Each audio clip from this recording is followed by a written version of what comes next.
Good afternoon, ma'am. Good afternoon. Could you please state your name and spell your last name for the jury? Sure. Jennifer McCabe, McCabe. And where do you live, ma'am? Canton. And how long have you lived in Canton? Approximately 20, well, my whole life I lived in Canton, except when I first got married, I lived in Stoughton for a year or two. And where you live currently in Canton, how long have you lived there? I live at 12 Country Lane, and I've lived there about 10 years. And prior to that, where did you live in Canton before Country Lane? 15 Sutcliffe Ave in Canton. And how long did you live on Sutcliffe? Approximately 10 years. And with regard to both addresses, who, if anyone, do you live there with? I live there with my husband, Matt, and my 4 daughters. And how old are your 4 daughters? 15, 16, 18, and 20. Now, if I could turn your attention to January 28th and to January 29th of 2022, do you recall what days? I do, yes. And do you recall what days of the week they were? Friday and a Saturday. So starting with Friday, January 28th in the evening, do you recall what was going on that night or where you went? What were you doing? Well, first, I set up at my house for a team dinner for my daughter's hockey team. Then I met up with some parents for my daughter played for the Canton High basketball team, so we met up with some parents before. We had a drink, appetizers. My younger 2 were with us. We fed them dinner, and then we went on to Canton High School to the basketball game. Now, starting back, the oldest daughter with the hockey dinner at your house, that was your daughter Allie, is that correct? Yes. She's your oldest? Yes. Now, the daughter who had the basketball game, is that your second oldest? Yes. And with regard to her, she was on varsity team, is that right? Yes. For Canton High School? Yes. And with respect to just basketball in general, when the kids were younger, what, if any, role did you have in regard to that? Objection. I'll allow it, but then you'll move on quickly. Of course. I was a basketball coach for the rec, or the town program. For how many years? I believe with Emily, I started approximately when she was in 5th grade, and then I was also a coach for my daughter Olivia, I think starting when she was in 6th grade, and with my youngest, I think I coached from 1st grade on, up until 8th grade. Now, as far as the high school game was concerned, is there a sort of a typical start time for high school basketball game? Objection. Yeah, move on. We know the time. Move on. After the basketball game, where did you go? My husband and I dropped my youngest daughter home, and then we proceeded to meet my sister at the waterfall. And which sister is that? My sister, Nicole. How many sisters do you have? 3. And do you recall about what time it was that you got to the waterfall? Approximately 9 o'clock. And when you say we, who do you mean? My husband, Matt, and myself. And do you recall which vehicle that you were in going around Canton that night? I believe it was my car, yes. And what kind of car was that? Denali, Yukon, I think. Denali, yeah. So bigger type vehicles? That Yes, big SUV. Now, with respect to, you got a cell phone around that time, is that correct? Yes. And your cell phone, what, if any, connection did that have between the cell phone and the vehicle? At that point, I don't think mine was connected. I'm not sure. Now, when you arrived to the waterfall, did you go right in, or what, if anything, did you do? I waited a few minutes because my husband was on a phone call. And at some point, did you and your husband man go in? Yes. And when you arrived in the waterfall, where within the waterfall did you go? We walked in, and I believe we sat at the 3rd table. And at the time that you arrived, who, if anyone, was there that you were familiar with at that table? Chris and Julie Albert, Nicole Albert, Caitlin Albert, Tristan Morris. And at some point shortly after that, or at some point after that, who, if anyone else, came in and joined the group that you were with? Nick Kolakitis did, and then his wife did a little bit after. And then Brian Albert and Brian Higgins arrived. And then Karen and John arrived. And prior to Karen and John arriving, who, if anyone, from the group had left? I believe Tristan left, maybe to go sleep because he had to plow, I think. Now, with reference to Karen and John, we're talking about John O'Keefe and Karen Reed, correct? Yes.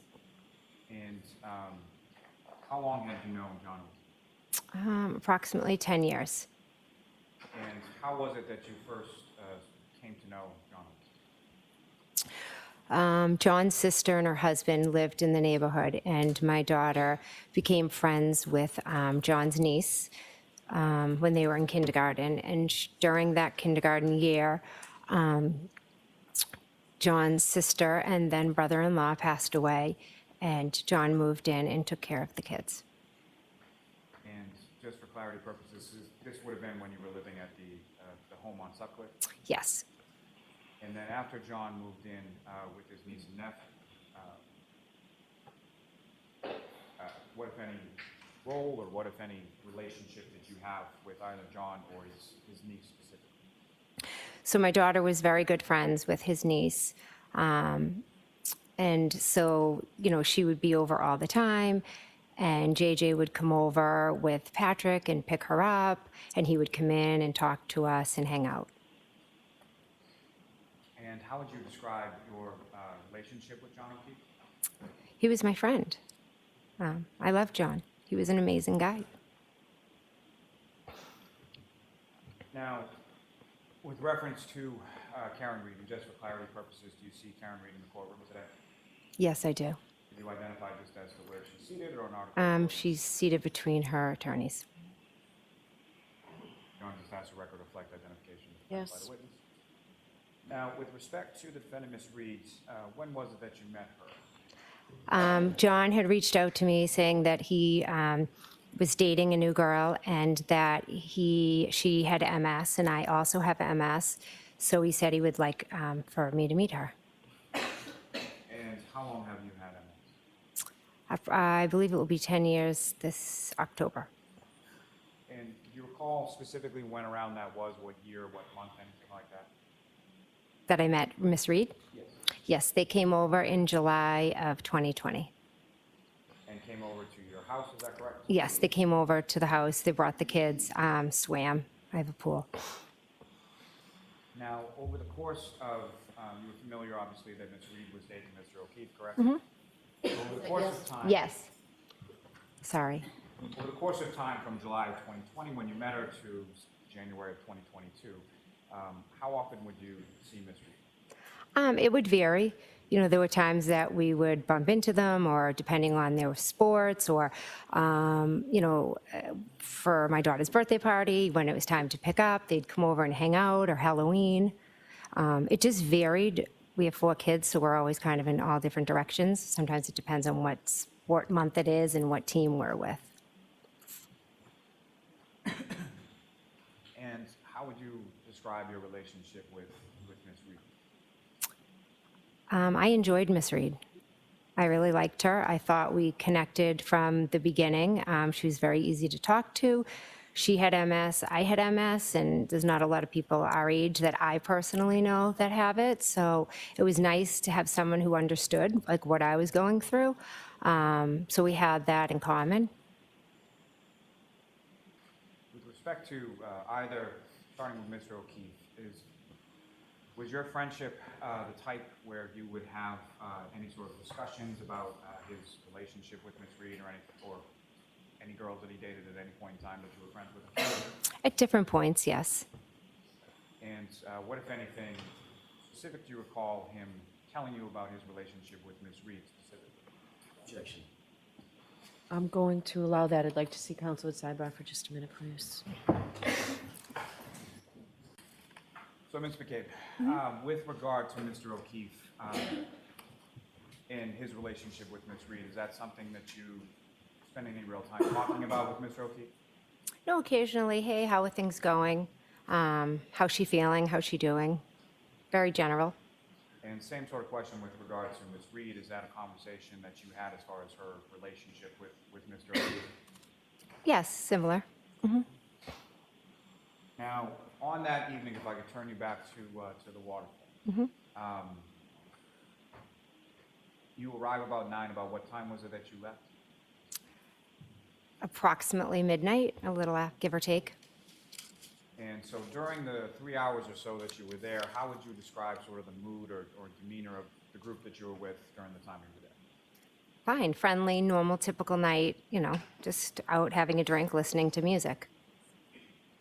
And you mentioned about 11 o'clock or so it was that Mr. O'Keefe and Ms. Reed came into the bar. Correct. And when they came into the bar, where did they go in relation to where you were? They came right over and talked to the group that we were with. And when Mr. O'Keefe and the defendant came over, what, if anything, did you observe the defendant do or have with her when she came? Oh, she had brought a glass with her and kind of took it out of her coat and just kind of chuckled about it. What, if anything, did you observe about the glass?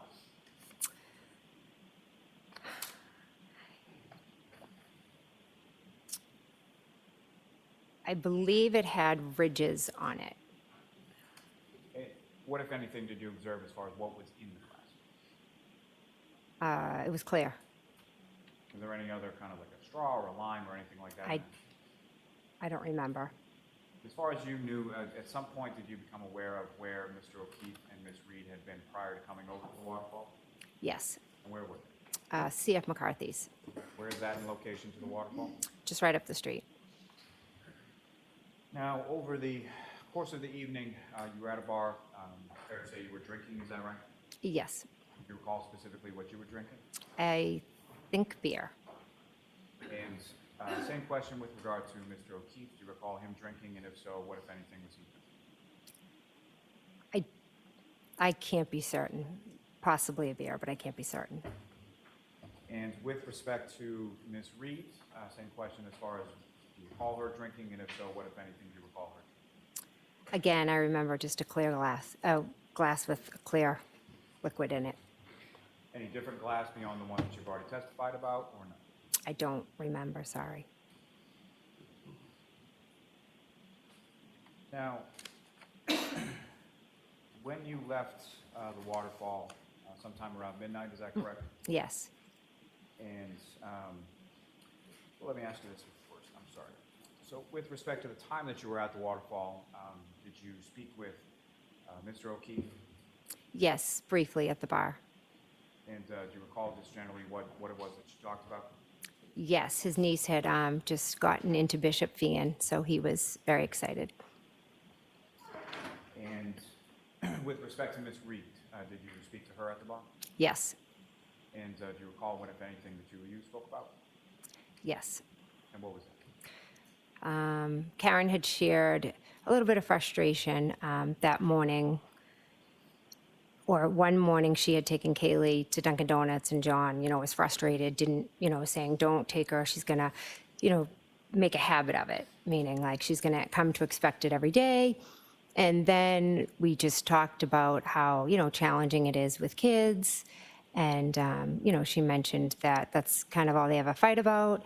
And I said, yeah, well, welcome to parenthood, And, she just was a little bit frustrated, felt like the family needed to be doing more to help. And she just wished she had, more time, just her and John. But again, it was just, girlfriend to girlfriend kind of venting. Now, as far as Mr. O'Keefe was concerned, what, if any, observations did you make as to how he was dressed? Baseball hat, jeans.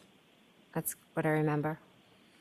Do you recall any sort of winter coat or heavier coat or anything like that? No.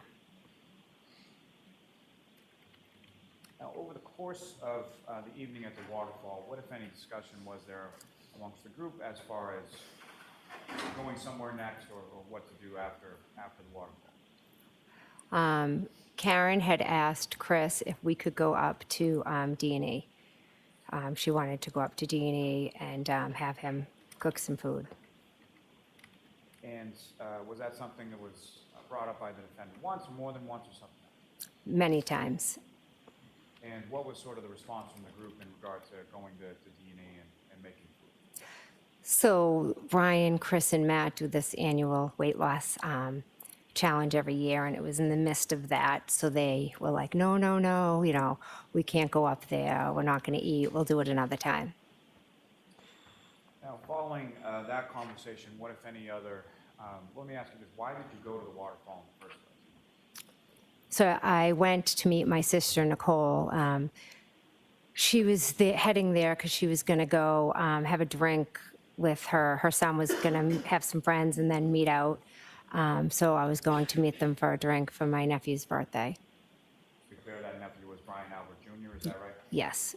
And did Brian Albert Jr. ever show up at the waterfall that evening? He did not know. Do you know why not? Brian suffers from anxiety, and during that time period, he was really struggling. So he decided to stay home? He just decided to stay home, yes. And so after the discussion about going over to D&E and then the communication of not going over, what, if any, other discussion was had as to where people were going or what was happening after leaving the waterfall? Brian Albert Sr. Just made a general, hey, I'm going to go home, have a drink with Brian if anyone would like to come. And was that something that was just to certain people, or was it expressed at the table, or how was that expressed? It was expressed to everyone, like, hey, we're going to go back home, have a beer with Brian if anyone would like to come. Now, after that was sort of put out to the table, what, if any, discussion did you have in regard to that with either Mr. O'Keefe, Ms. Reed, or both? Both of them. I said, oh, you guys should come. Do you want to come? And did they indicate that that was something that they wanted to do, or did they indicate that they would come? They both wanted to come, and they said they were coming, yes. Now, when you left the waterfall, who, if anyone, left with you or left at the same time?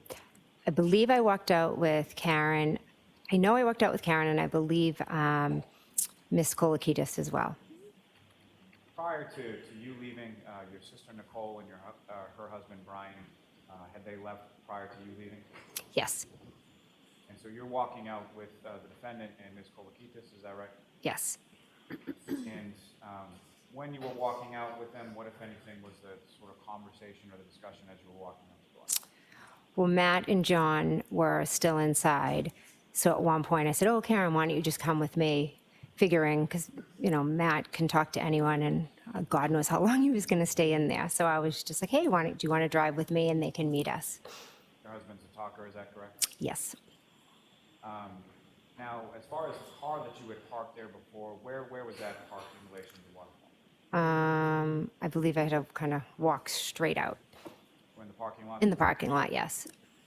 And after you had exited from the waterfall, at some point did you observe Mr. O'Keefe come out as well?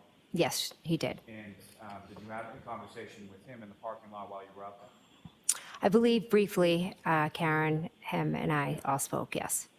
Do you recall briefly what you spoke about? Them coming back to Fairview. And after sort of the two of you parted ways, did you observe where Mr. O'Keefe and the defendant went? I just saw them they walked left, I walked straight. And if one were to walk left in the direction they were walking, where would that bring them to? Washington Street, the main street. So you went over then to your car in the parking lot? Yes. And while you were in your car in the parking lot, well, let me ask you this first. When you walked out of the waterfall, what, if anything, was different about the weather from when you had walked? It had started to snow. And as far as the snow was concerned, what was that initial point when you walked out of the waterfall? Was it accumulating or anything like that? Yes, I would say, it was starting to cover the car, so you'd have to put your windshield wipers on to clear it. So you didn't have to get the scraper out or anything like that, just flip on the windshield? Flip on the windshield wipers. I probably was lazy and just rolled the windows down to get it off the windows. And so you're in the car for some period of time waiting for your husband, correct? Yes. And about how long is it that you're waiting for your husband before he comes out? Actually, it wasn't long. I think I turned the car on, and then I saw him walking, and I pulled up. And while you're waiting for your husband, or shortly after he gets to the car, what if any communication did you receive at that point? I received a text from John saying where to. And with respect to that, did you respond in kind via text, or how did you respond, if at all, to Mr. O'Keefe? I was driving, so I called him.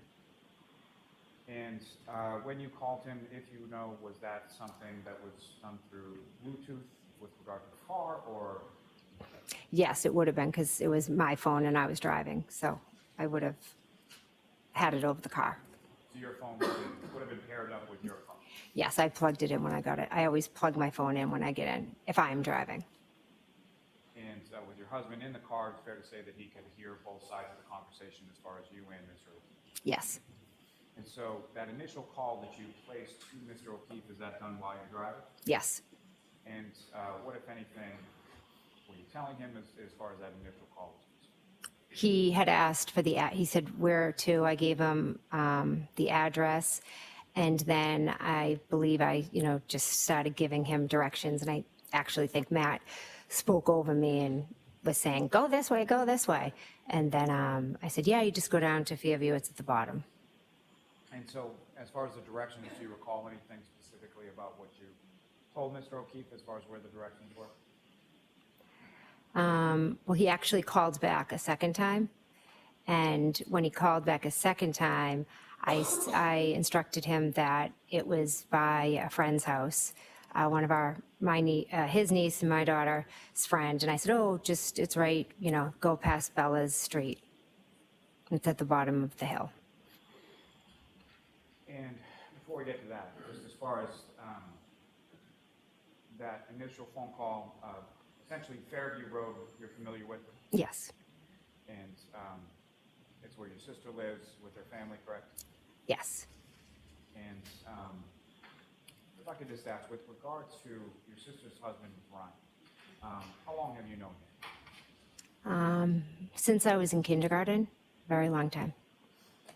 So they had dated for some period of time before they got married, and they've been married for some significant period of time. Yeah, she had a crush on him for years. Then they dated, I think, for 10 years, and before they got married. So yeah, they've been together most of my life. So you're familiar with Fairview in the sense that there's, on one end of it is Chapman and one end of it is Cedar Crest, correct? Correct. And just in that initial phone call that you had with Mr. O'Keefe, and you and your husband are giving directions, you recall if you were indicating to him to go to Cedar Crest or to go to Chapman in order to get on Fairview? Go to Chapman. And is that the way that you went as far as going from Washington Street downtown to Fairview? Yes. Now, how long a drive is that going from the waterfall to Fairview Road? Approximately 5+ minutes, depending on if you hit lights. Now, if you're indicating you're indicating to someone to come down Chapman, and you said it was, I'm sorry, your testimony is it's sort of towards the end from that direction? The end of Fairview, the bottom of Fairview. And that's to my point as far as the bottom. With any kind of incline or decline, or how does the road sort of situated as you come from the Chapman side down to where your sister lives at 34 Fairview? It's a hill. And the hill goes down, is that correct? Yes. Is that somewhat of a precipitous? How would you describe sort of the hill? Well, the first hill is a bit steep, and then it flattens a little, and then there's another hill. But the second hill is more long.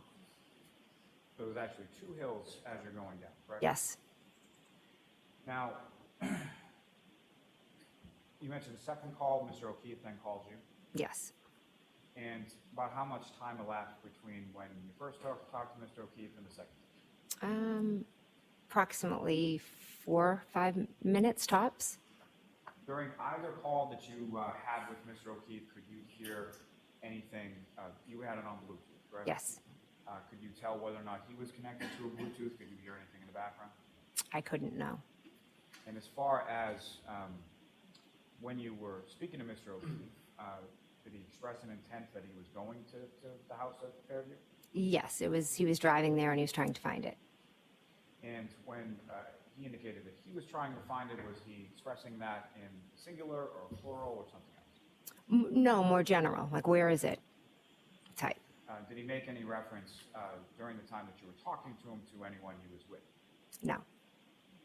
And now, as far as this second call, you indicated, what did you use exactly as sort of a geographic locator? Our, my daughter and his niece's very close friend lives on a side street off of Fairview. So I just said, go past Bella's Street, and it's at the bottom. And Bella is someone that's through his niece, John O'Keefe would have known, correct? Correct. Now, at this time, what if any relationship were you aware of between Bella's mother and John O'Keefe? They had dated I'm going to allow it. They had dated briefly years before. Now, was that sort of the substance of the conversation that you had with Mr. O'Keefe? In that second phone call? Yes. Now, after that second phone call, did you speak to Mr. O'Keefe on the phone at any point in time after that? No. Now, you arrived at the house on Fairview. Do you recall where you parked when you got there? Yes, pulled into the driveway. And the driveway at the house at Fairview essentially has two garage doors, is that correct? Yes. Sort of widens out as you get to the top closer to the house. Yes. Do you recall where in relation to the driveway was parked when you got there?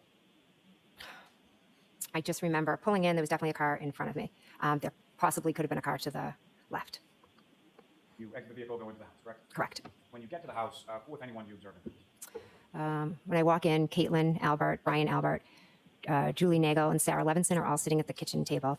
My sister Nicole was in the kitchen wiping the counters because she's always cleaning.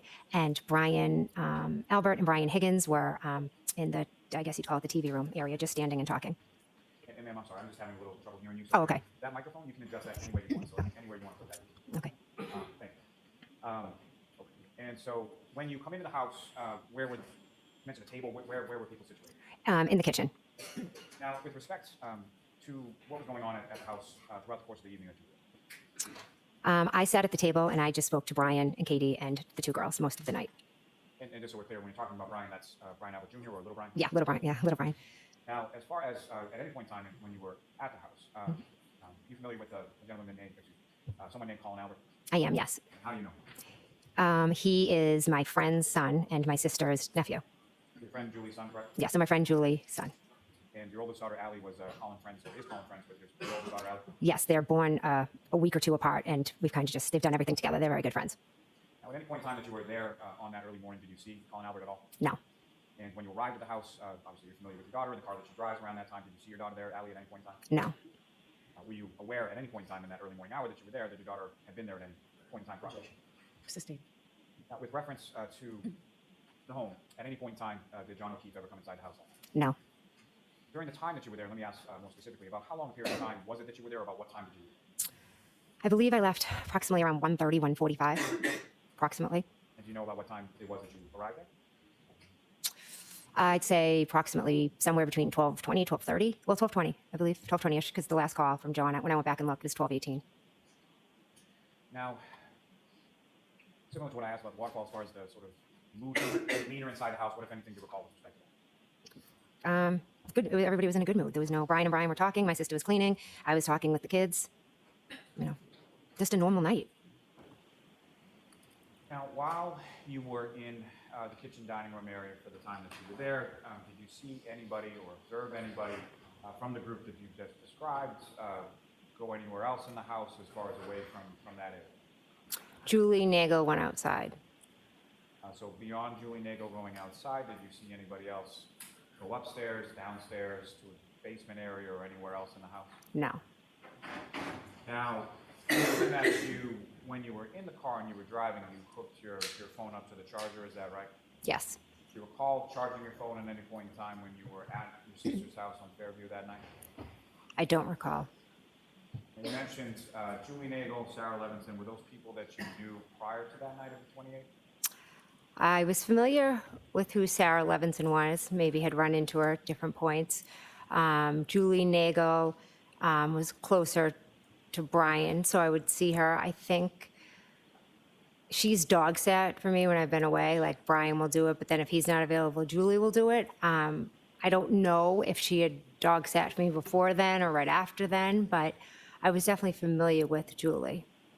And she possibly could have dog sat for me prior to that. And now with reference, There was also someone there by the name of Brian Higgins, is that correct? Correct. And that is also someone who was there prior to you getting there, is that right? Yes. And what, if anything, did you know about Mr. Higgins, or did you know him prior to that? I had met him a few times. He's Brian Albert's friend. So other than being your brother-in-law's friend and meeting him a couple times, you didn't really know him that well, fair to say? Good, yes. Now, you mentioned at some points that Julie went outside, correct? Yes. Nagel went outside? Yes. And do you know what she was going outside for? Yes, her brother had come to pick her up. And so she was going to go tell him, try to get him to come in. And what, if any, conversation did you have with Ms. Nagel or Ms. Levinson in regard to their going home prior to Ms. Nagel going out and talking to her brother? Objection. I'll sustain it in that form. What, if anything, had you said to Ms. Nagel prior to her going out prior to her going outside? Objection. Sustained. Now, if you know, about how long was Ms. Nagel outside? I believe it was just a few minutes. And at any point in time while Ms. Nagel was outside, what, if anything, were you? Excuse me? So when Ms. Nagel went outside, what were you? I was sitting at the table, and then my nephew had said another car was out there.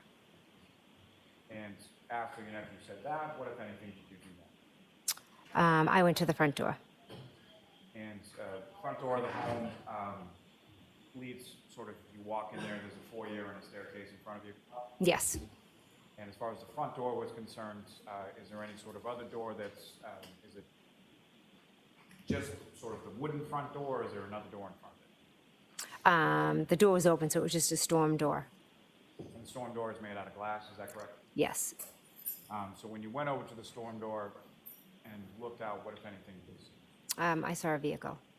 And can you describe the vehicle that you saw? I saw a dark SUV. And as far as Ms. Nagel, did you make any observations of where she was when you looked outside?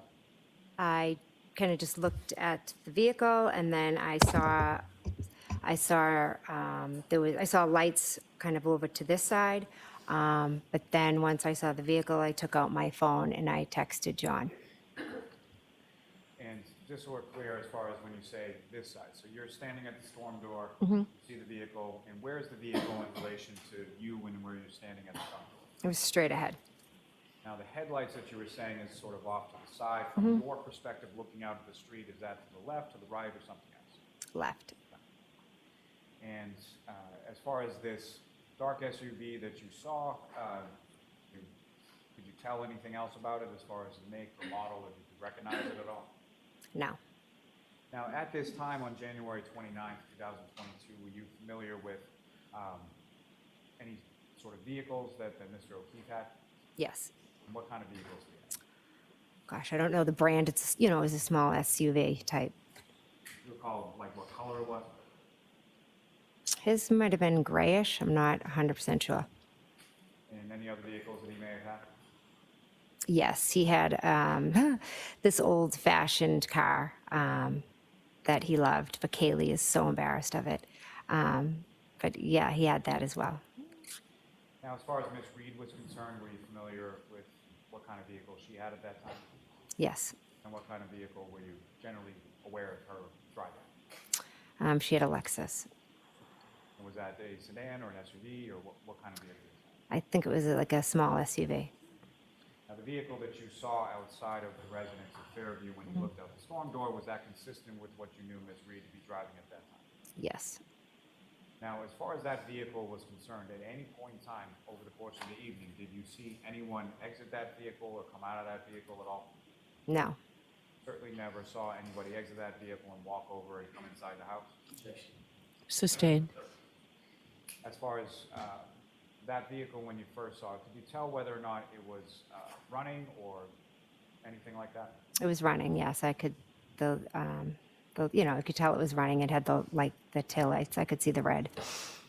You could I'm see going the to red. actually keep your voice up, okay? Okay, sorry. Now, in addition to the taillights that you saw, could you see the headlights or anything like that? Yes, the headlights were on. And as far as the interior of the vehicle, were there any lights on inside the vehicle that you saw at any point in time? No. And as far as the windows of the vehicle, what, if anything, did you observe as far as their coloration? Was it tint or anything like that that you saw? Didn't observe, no. Now, you see the vehicle sort of straight ahead of the front door, and then you pull out your phone to text Mr. O'Keefe, correct? Correct. Do you recall what you texted to him at that point? I think I said here, question mark?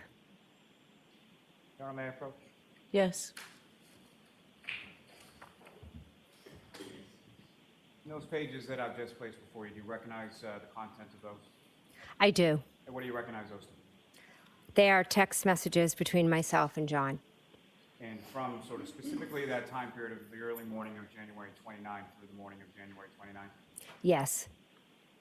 And what's contained in those, is that a fair and accurate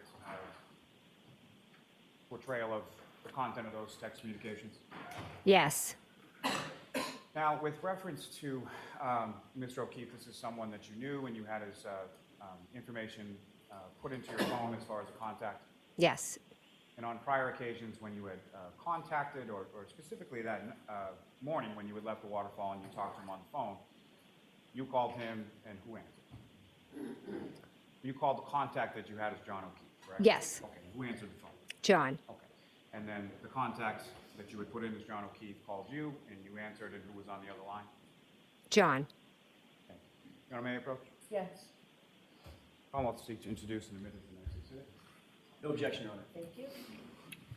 And this is subject to what we talked about at sidebar? Yes.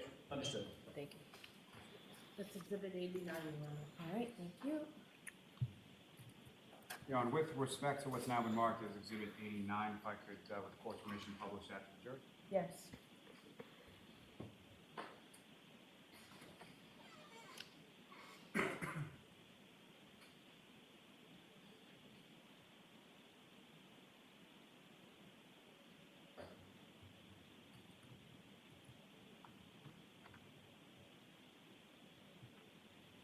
Mr. McCabe, what's up on the screen, is that what you have before you as that exhibit?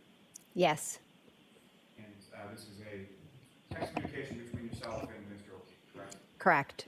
Your Honor, I'm sorry to do this. May we approach? Sure, why don't you take that down, Ms. Gilman? And, thank you. Thank you, Ms. Gilman. So, Ms. McCabe, with what's before you and what's up on the screen as the exhibits, there are sort of green bubbles and blue bubbles, correct? Correct. And can you tell the jury as far as who's communicating which direction, as far as the green bubbles are who and the blue bubbles are who? Green is John and blue is myself. And so the first text from this particular date, if you could just read to the jury as far as from whom the message is sent, what the content is, and then what the time period is. So John sent to me where to at 12:14. And if it assists you, if you have that in front of you. Oh, okay. you should look at that and look at that. So the next bubble down is a blue bubble, is that correct? Correct. Similar to the one before, can you just read as far as that, well, before I get to that, I'm sorry. So you receive that message from Mr. O'Keefe, you call him, have a conversation, he calls you back to have a further conversation. Correct. And then subsequent to that, could you read the next blue bubble down as far as from whom, what the content is, and what time it is? So this one is from myself to John, and it says here at 12:27. So at that point, I see a car out front, and I text him here. You testified to as far as looking out the front storm door, seeing a car, and then you sent a text. That was the text. Correct. And Ms. Gilman, if you could scroll down to that. And ma'am, similar, if you could just, who sent it, what's the content, and what is the time? I sent to John, pull behind me at 12:31. And what were you referring to when you said pull behind? So at this point, the car had moved from the prior spot where I originally saw it. So I thought, what is he doing? Why don't they just pull behind me in the, in the driveway? You could scroll down. And again, with this bubble, if you could read out. From me to John saying hello, and it was at 12:40.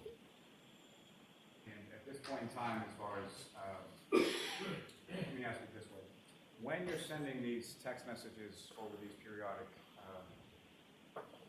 time periods, what, if anything, are you doing sort of in between? So I would go, I originally went to the front door, saw the car, texted them, then texted John. Then I went back, kind of sat at the table, just either threw my phone probably in my back pocket. And then a couple minutes later, I got up again and saw that the car had moved. So I had sent the pull behind me. And then a few minutes later, I went back to the window, to the front door, I'm sorry. And when you went back to the front door, what, if anything, did you see at that? So at this specific point at 12:40, when I say hello, I cannot be certain whether they were still out front or if they had left. And from any of these text messages that you sent, what, if any, response did you receive from Mr. O'Keefe after the where to? None. Ms. Gilman, if you could, to the next level.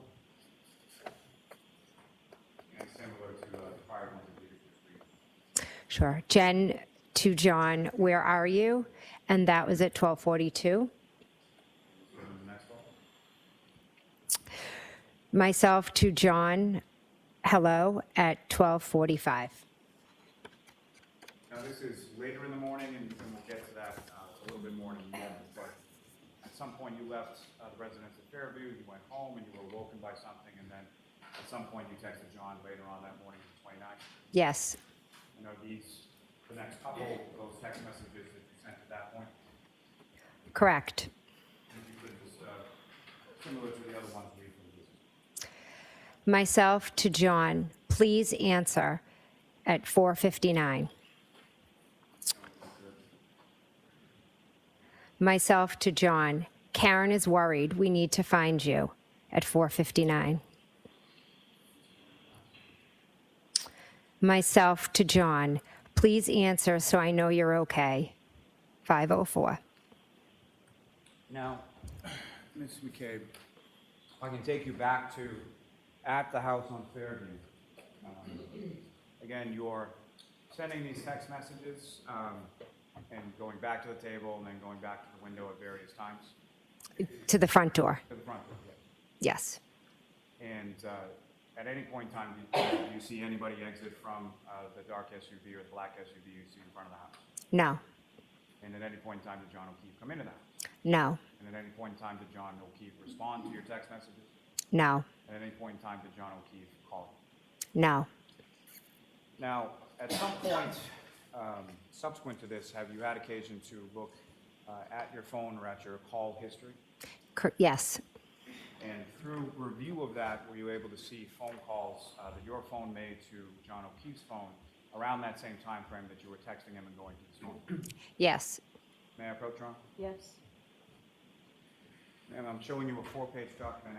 Look at that and look up when you're finished. And if I could suggest, I think it starts in reverse order from page 4, timing-wise, up through page 1.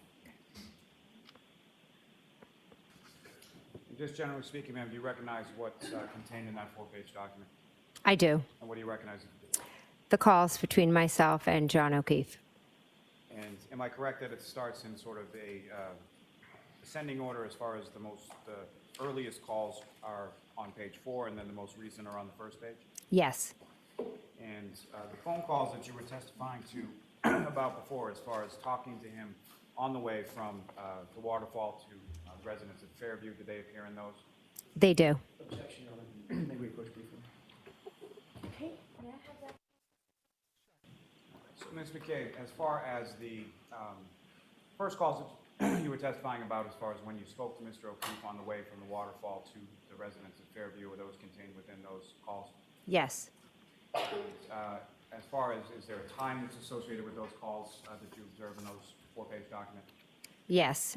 And what are 12:14 and 12:18. they? And turning your attention to page 1, that would be sort of the last in line there. What time is the last call between yourself and Mr. O'Keefe, and who's calling? I'm calling him at 5:25. Thank you. May I approach him? Yes. Now, Ms. McCabe, you had mentioned that During the course of the evening, shortly after you arrived at the residence at Fairview, you observed a vehicle outside of your sister's house, correct? Yes, And Your Honor, with court's permission, I would ask to publish with this witness Exhibits 71, 72, and 73. Okay. And Ms. McCabe, first and foremost, what's up on the screen is Exhibit 71. Do you recognize that? I do. Okay, I think you can just go right to what you want her to identify, please, Mr. Lally. So, Ms. McCabe, in front of you on the desk, there should be a laser pointer. Just click on the button and point at the screen. And if I could ask if you could direct, well, first and foremost, with respect to this photograph, do you observe in this photograph where you first saw the black SUV in front of the house? It was directly if I was staring out the front door. So this angle is kind of unique to see it. But if you go from the front door directly straight out, so maybe the edge, if you understand what I'm saying. Using that just direct the jury's attention. So if there's the front door and I look straight out. But the perception is almost like a side view. It's not straight on, so it could have been a little over here. Mr. Lally, why don't you show another picture if this one isn't helpful? It's going to play that Exhibit 6. Is it visible in this photograph? Yes, so just follow this and then come straight. And lastly, Exhibit 73. Now, Mr. McCabe testified that at another point you come to the front door and you observe the vehicle in a different spot, correct? Correct. If you could, again, using the laser pointer, just direct your attention to where in this photograph, if at all, you observe where the vehicle was second.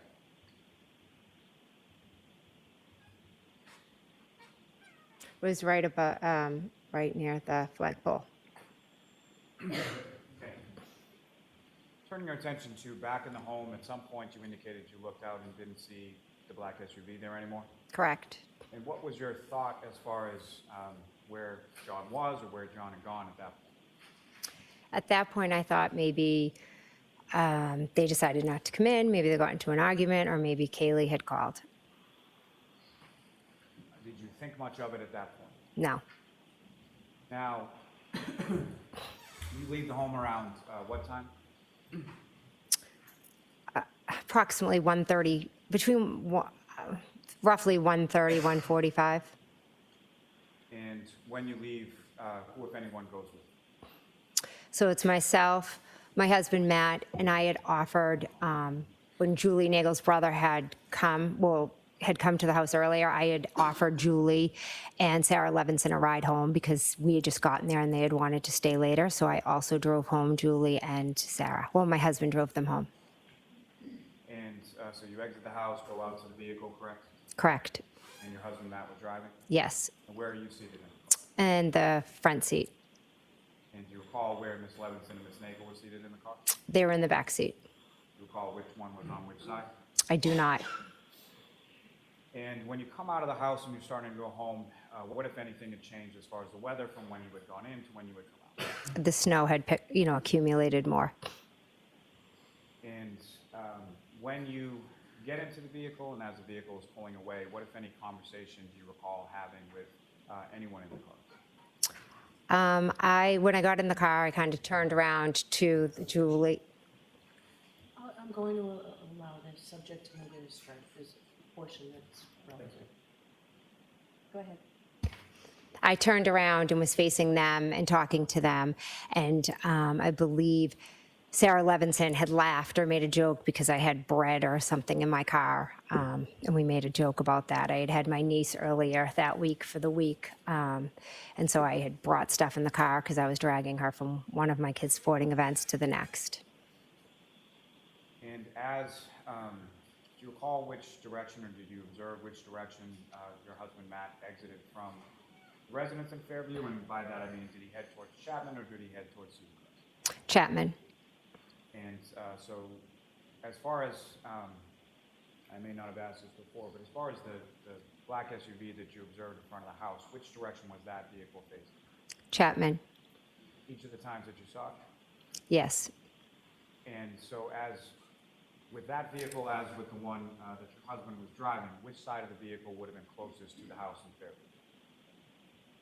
Passenger. Now, as you're driving past the house, heading towards that, how were you positioned within the car? I'm turned chatting to the girls. So, and when you're turned, are you turned towards the window or are you turned towards the console? Which way are you turned? Turn the console towards the back seat. So my back is to the window. And either of these girls, did you know where they lived? No. Do you recall whether or not you found their homes by way of sort of GPS, or was it just sort of verbal directions? I'm assuming they just gave Matt directions to where they lived. And so you drop each of them off. Do you recall which order they were dropped off in? Julie, then Sarah. And then following dropping off Sarah, where did you and your husband go? Home.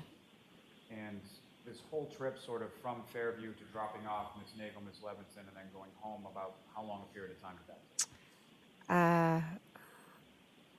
It could be 20, 30 minutes, maybe about approximately 20 minutes. I'm not exactly sure. You arrived home sometime after 2 a.m., is that correct? Yes. And when you and your husband Matt got home, went inside the house, and where did you go? I went upstairs to bed. And at some point, did your husband come up as well? He did. Was it a long period of time between when you arrived home and when your husband came up?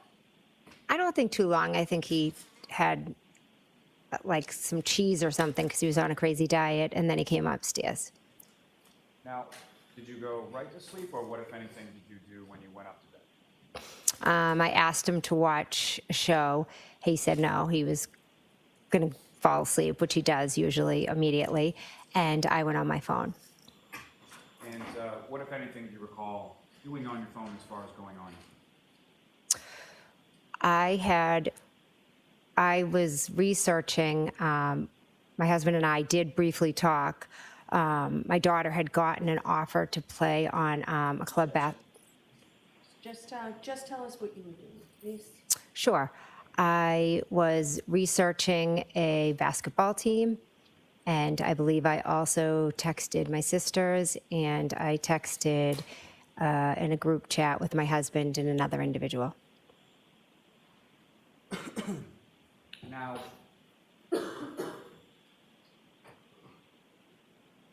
if I could just turn your attention back to when you were at the house on Fairview that evening, and I believe this is the last time, so I apologize for the back and forth, but when you were there, what, if any, videos or any music or anything did you pull up on your phone to share with the group that you were there?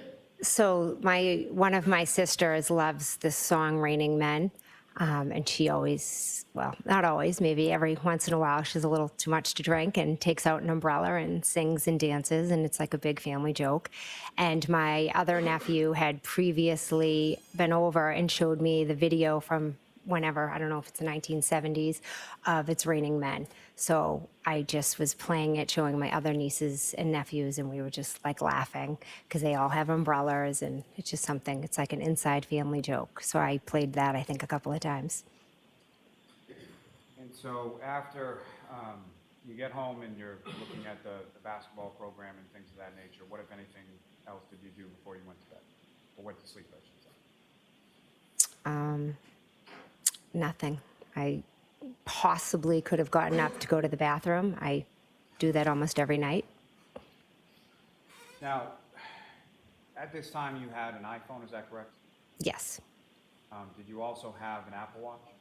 I did, yes. And do you recall whether or not you were wearing the Apple Watch that evening or when you went to bed or anything like that? I do not recall. And as far as the Apple Watch is concerned, is that something that you routinely or always take off before you go to bed or not? Mostly, but not always. I mean, there are times I go to bed with it on. More often than not, I take it off, but there are times that I do sleep with it. And with respect to this particular evening, do you recall whether you had it on or whether you took it off or even had it on at all that night?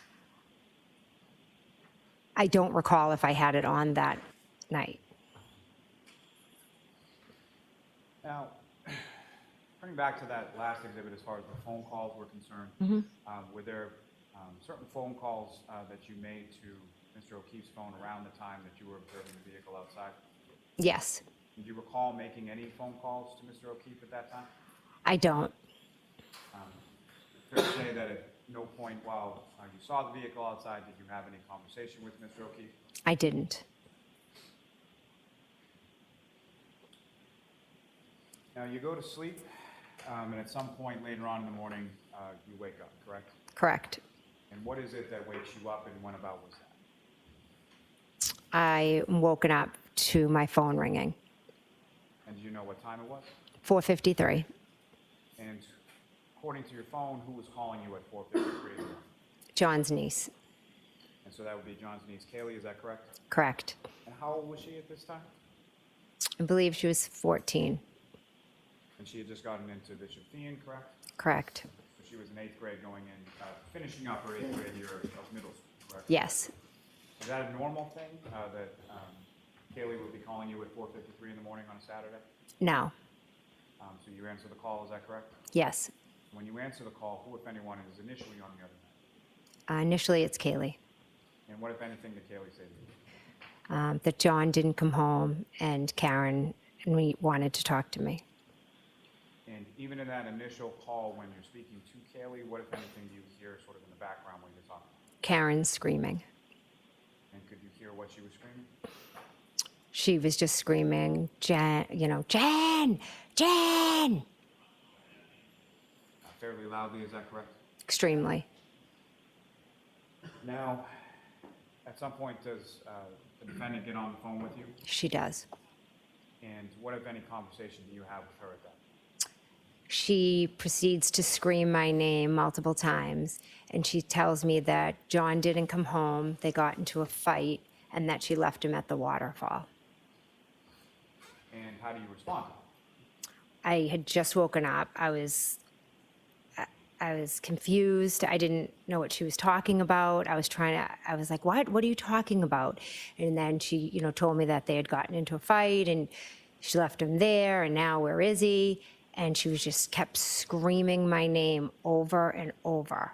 And so then I remembered that Chris Albert had still been at the bar. So I thought, well, maybe John walked home with Chris because Chris lives close to the waterfall. And so, at some point, that conversation ended, and you recall how that ended? I told her that I was going to call Julie and see if John had ended up with Chris. And so, you hang up with her, and then what did you do then? I called Julie Albert. And did Julie pick up the phone? She did not. And as you were calling Julie, did you have any conversation with your husband, Matt, around that time? Yes. He, had kind of shot up out of bed when Karen had called. When Kaylee had called because Karen was screaming. And then he was, what's going on? And I said, well, I'm calling Julie because Karen, they got into a fight and I was trying to explain it to him. And he said, what are you talking about? We saw them outside of your sister's house. And at that point, I hung up. And when you hung up, Julie had not answered yet, is that correct? Correct. Now, as far as Miss Reed is that someone who had your phone number? Did you have her plugged into your phone as a contact before that date of January 29th? No. So never had any kind of conversation with her over the phone as far as a text or a phone call or anything? You didn't even have her information? Correct. And so after hanging up while calling Julie, what, if anything, did you do then? And then I'm not sure if I called Kaylee back or if Kaylee called me back. But at some point, you get back in touch with Kaylee, or at least her phone, correct? Yes, I get in touch with Karen again, and I say, Karen, we saw you outside of my sister's. And what was her response to that? She told me that she didn't remember going there, and then she started yelling, Jen, Jen, and then she was saying, did I hit him? Could I have hit him? And then she proceeded to say that she had a cracked taillight. And this is while you're still in your home and you're in your bedroom, correct? Correct. And what was your response to that? I thought she was honestly like just talking crazy. And then she said, oh my God, I left him there. Like she was extremely irrational.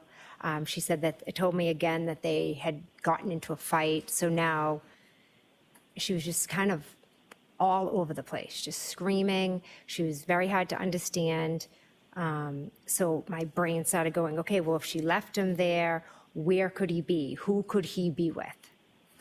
And as you're going through that sort of process, what did you do next? So then, earlier in the night, there was another individual who we had been in contact with, or my husband had been talking to, and he had mentioned that he was gonna meet up with John at Waterfall as well, but he never ended up coming.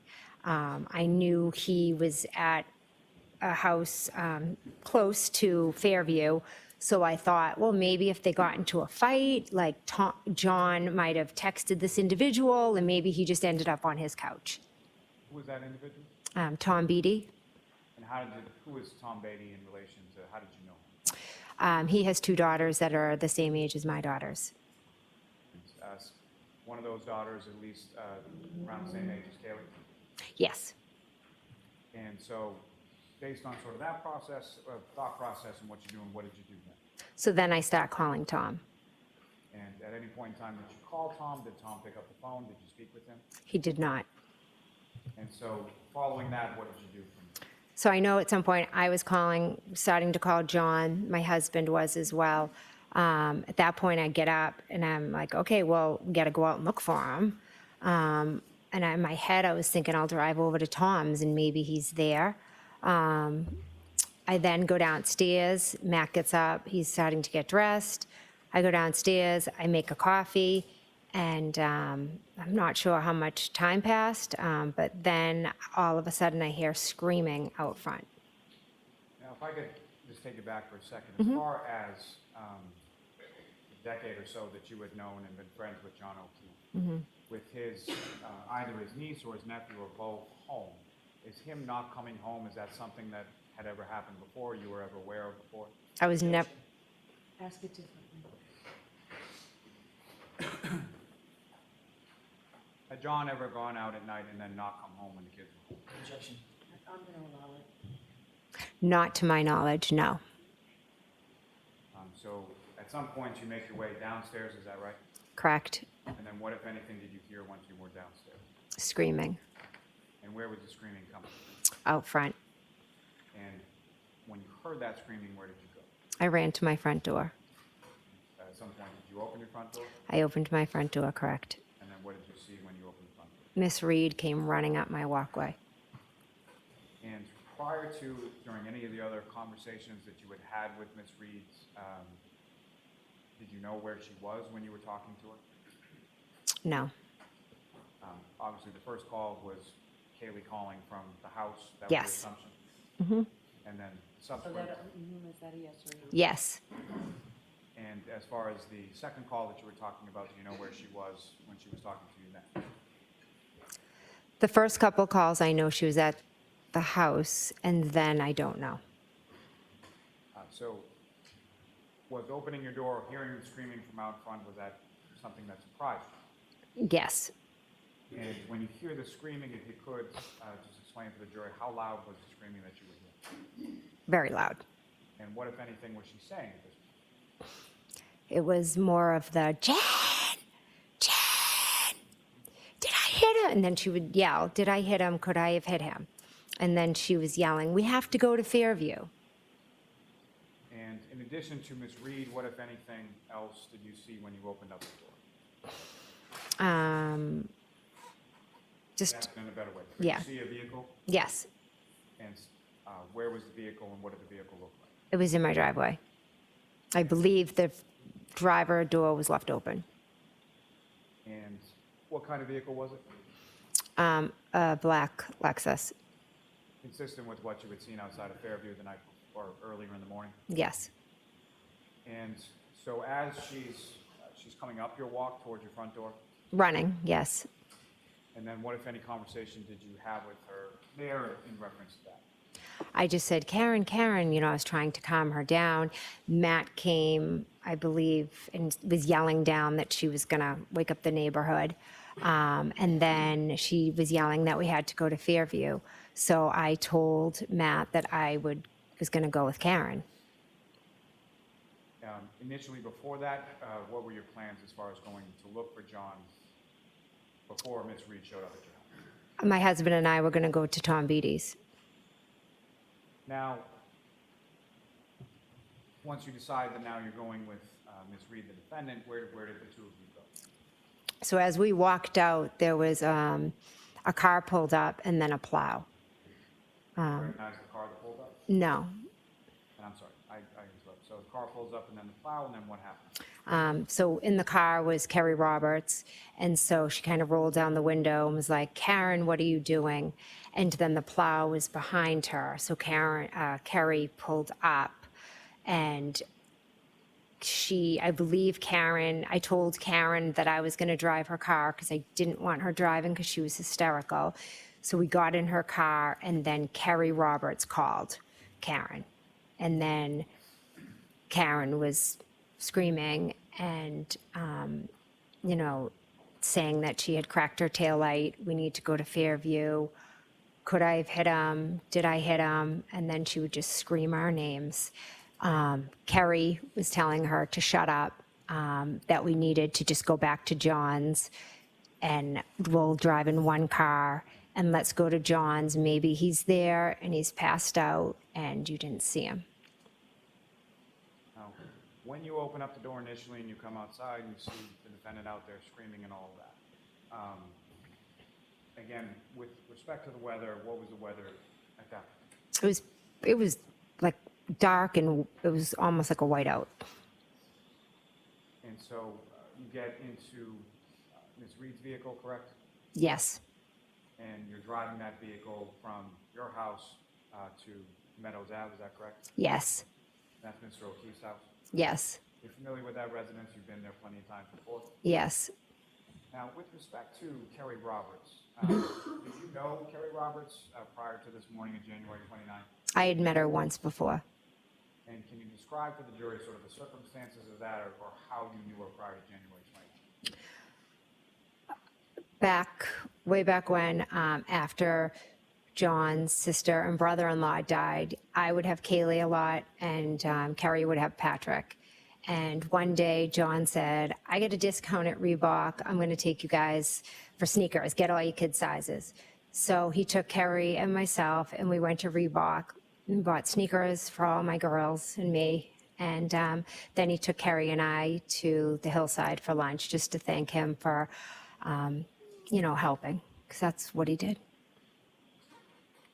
Now, was Kerry Roberts someone that you had as a contact saved in your phone? Had you ever texted her, or called her, or talked to her over your phone before? No, So you indicated that Ms. Roberts then calls Ms. Reed's phone while you're in Ms. Reed's car, correct? yes, Now, as far as that, Ms. Reed's phone, was that similar to your phone that earlier in the morning? Was that hooked up in any way or matched or paired with the vehicle that you were driving? yes, So fair to say you could hear both sides of the conversation as far as Ms. Reed talking next to you and then obviously Ms. Roberts on the other end? yes, So the conversation that you were talking about as far as Ms. Roberts saying, "Shut up," and we're going to Meadows Ave and all of that, you could hear Ms. Roberts saying that? yes. Now, the vehicle, when you get into the defendant's vehicle, she pulled in straight into your driveway, is that correct? Yes, So fair to say you had to back out of the driveway, correct? correct. Now, when you were operating Ms. Reed's vehicle in reverse, what, if anything, showed up in sort of the center console area of that vehicle? I do not remember. I don't know. Do you recall anything as far as a camera or anything like that? I don't remember. I don't remember. You backed the vehicle out of the driveway, and you proceed to Meadows Ave, correct? Yes, And about how long a drive is it from your house to Mr. O'Keefe's? approximately 5-6 minutes. And when you get to Mr. O'Keefe's house, where do you park? I pull in the straight in the driveway. And after you pull into the driveway, at some point you all get out, correct? Yes, Do you recall who pulled in first as far as who was in front of who on the way to Meadows, yourself or Ms. Roberts? I believe I was in front. You would have pulled into the driveway and parked, and Ms. Roberts would have pulled in and parked behind you, correct? Yes. And so after the three of you get out of your respective vehicles, what happened then? Karen brings us to the back of the car and says, "Look, see, I have a cracked taillight." And where on the vehicle was she directing your yourself and Miss Roberts' attentions? The back right, So the passenger side, rear part of the vehicle. yes. And when you looked at that area of the vehicle, what could you see at that? I saw that there were missing pieces, but there was also snow covering it. And Karen was screaming, look, look, and then Kerry was screaming back at her. It was very chaotic, so I didn't stare in depth, but what I can tell you is I saw missing pieces from the taillight. And at some point, about how long a period of time is this that you're out in Mr. O'Keefe's driveway looking at the tractor? Not long, because then Kerry's, yelling at her, telling her she's crazy and that she was driving around drunk and she could have hit anything, and kind of rushes us to go into the house to look in there for John. Your Honor, with the permission, I would ask if I could publish on the screen what's been marked as exhibit number 2. Okay. And Ms. McCabe, do you recognize what's up on the screen? I do. What is that? That is Meadows Ave, John's house. And the driveway that you're talking about as far as where you pulled in, that's not visible in this photograph, correct? Correct. So from facing Mr. O'Keefe's house on Meadows, which side of the photograph would the driveway be, the left or the right? The right. And Your Honor, may I approach? Yes. Okay. And do you recognize what's in that photograph? Yes, And what do you recognize? that's John's car. And where is John's car in relation to John's house? It's parked to the side of the driveway. And you also see sort of the garage area in that photograph? Yes. Your Honor, may I approach? Yes. I'm going to seek to introduce and admit as the next exhibit. No objection. Now, Mr. McCabe, with reference to what's up on the screen, is that the photo that you just had before you? Yes. And there are 2 garage doors on the house at 1 Meadows Ave, correct? Correct. Left and a right, is that fair way? Yes. And you've been inside Mr. O'Keefe's house a number of times before, correct? Yes. Now, with respect to the garage door on the left, what was contained within that part of the garage? His old-fashioned car. The one that Kaylee didn't like? Yes. And on the right side of the garage, what, if anything, was in there? It's pretty open. How would you describe Mr. O'Keefe as far as how he kept things around his house, either in the house or the lawn or things around his? John was very meticulous. Everything had its place. Now, when you arrived there on the morning of the 29th, Mr. O'Keefe's vehicle wasn't parked in that position, correct? Correct. From sort of the outside of the residence, were you aware of there being any sort of security cameras or anything affixed to the house of 1 Meadows Ave at that time? Yes. And how were you aware of that? John told us I don't remember, years prior, I believe, he came over and he was so excited that he got in a ring, and he would always show us it. He just was always watching. And when he would show you that, how would he show you? Like on what kind of device? On his phone. So he had the ring application hooked up to his cell phone. Yes. Now, with respect to that morning when you arrived, if you could, using the laser pointer, just sort of delineate for the jury whereabouts you had parked Ms. Reed's vehicle when you pulled in, if you see it in this photo. So it would be right there because John's car was further over. So Mr. O'Keefe's car was further over toward the fence. Towards the fence, yes. And so when you arrive there, you're looking at the taillight, and then at some point you go in the house, correct? Correct. How did you get into the house that morning? The right garage door was open. Now, is that something normal as far as when you get to Mr. O'Keefe's house and the garage door is open in a snowstorm? No. And so you go in through the garage door and then you go into the house, correct? Yes. And so, Ms. McCabe, if you could describe to the jury sort of how you, when you come in through that right garage door and you start to go into the house, what is it when you see when you first come into the house, and what is sort of the layout of Mr. O'Keefe's house? You walk in from the garage and there's a mud room. And typically when you would walk into Mr. O'Keefe's house, what, if anything, would you or anyone else do when they walked into his house? Take off your shoes. And why was it? He didn't want dirt or that morning snow probably getting all over his house. And so that was a pretty well-known rule for anybody that spent any time at his house on Meadows Ave. Yes. And so when you and Ms. Roberts and Ms. Reed walk into the home that morning, into the mudroom, What did you do? What did Ms. Roberts do? What did Ms. Reed do? I took off my boots or shoes, whatever I had on. Kerry Roberts took off. Karen just ran straight in the house. You and Ms. Roberts both took off your shoes, and Ms. Reed then just walked into the house with boots or shoes or whatever she was wearing on. Yes. And then once you get into the house, where is it that the three of you went respectively once you got in? We all dispersed. I looked in the TV room where there is a couch. Then I kind of walked through a dining room, and then I peeked into a living room. I went upstairs. I looked in John's room. Kerry was also running around different rooms. And then I went into Kaylee's room. And during this time when you and Ms. Roberts are sort of going around room to room, what was the defendant doing? I'm not sure.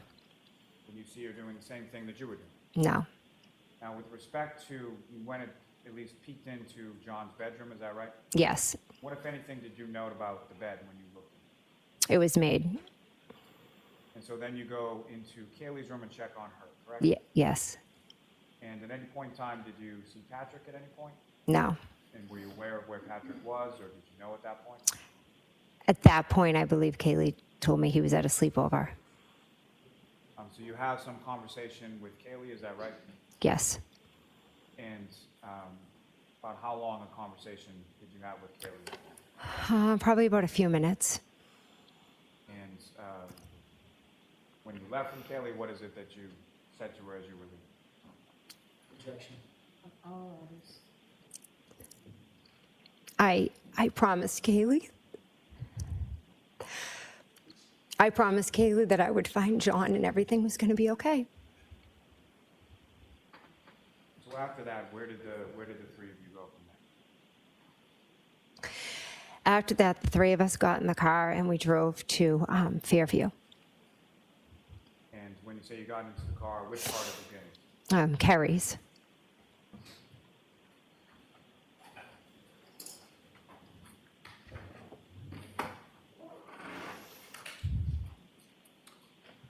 Okay, I'm showing you two photographs again. If you could just look at those and look up when you're finished.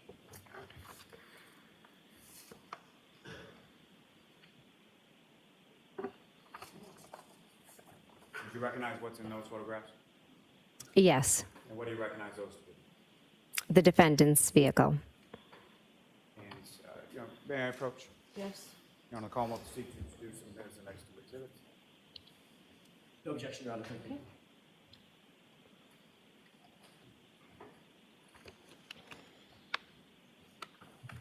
Now, Ms. McCabe, what's depicted in this photograph is the defendant, Ms. Reed's vehicle, correct? Correct. And in sort of focus here is the right rear passenger side of that vehicle, correct? Correct. And the taillight, if you could, with the laser pointers, just direct the jury's attention to where you observe that.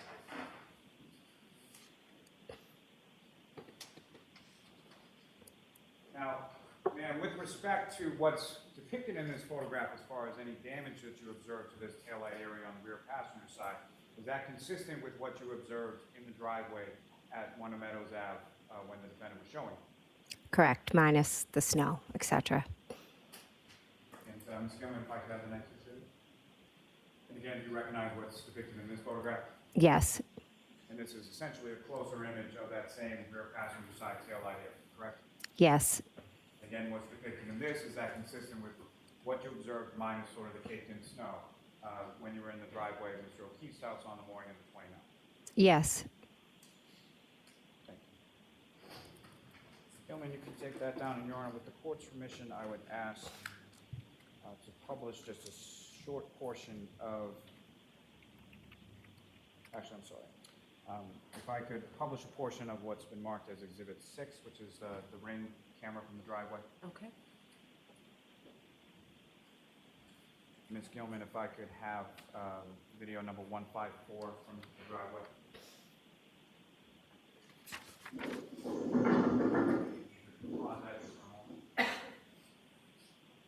Ms. McCabe, directing your attention up to the screen, what's been marked as Exhibit 6, or video from Exhibit 6. Do you recognize what's depicted in this video?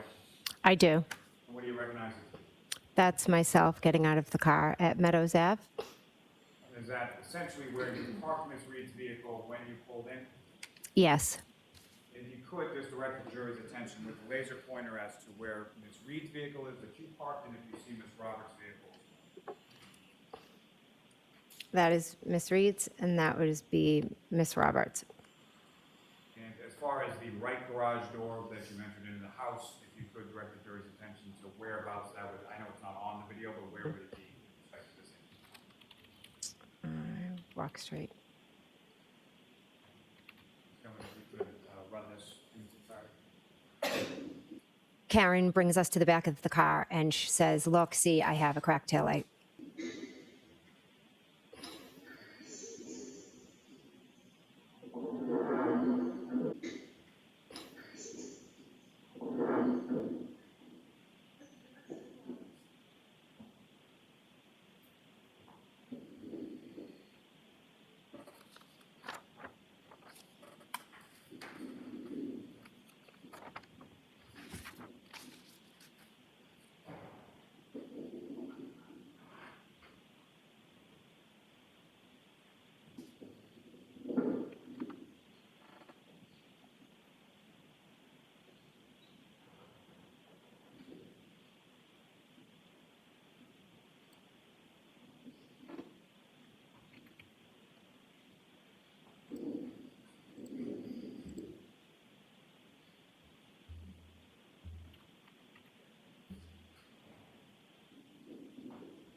Ms. McCabe, what was depicted in that video, is that consistent with what you observed the weather conditions to be around the time that you arrived at Mr. O'Keefe's house? Yes. And lastly, in this line, Your Honor, if I, with the court's permission, could publish just a very short portion of what's been marked as Exhibit 41. Okay. And again, what's in this video, do you recognize that, Mr. McCabe? Yes, I do. What do you recognize that? That is John's house. I'm just going to keep it play from there.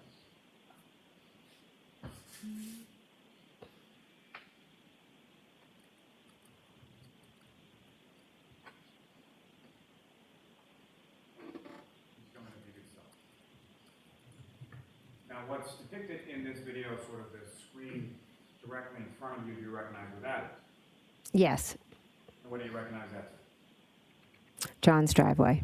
As far as what, if anything, do you observe in John's driveway? John's car and Karen's car.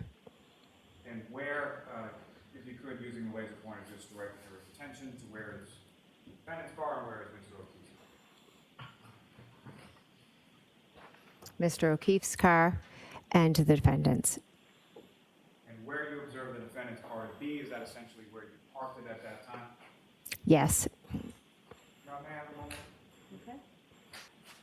Now, Mr. McCabe, as far as what you observe from what you can on this screen right now, the condition of the passenger side taillight, is that consistent with what you observed when you parked the vehicle there sometime earlier that morning? It's kind of hard to see from this distance. And just, if you could, lastly, just with the laser pointer, direct the jury's attention to where in the video you see the rear passenger side taillight.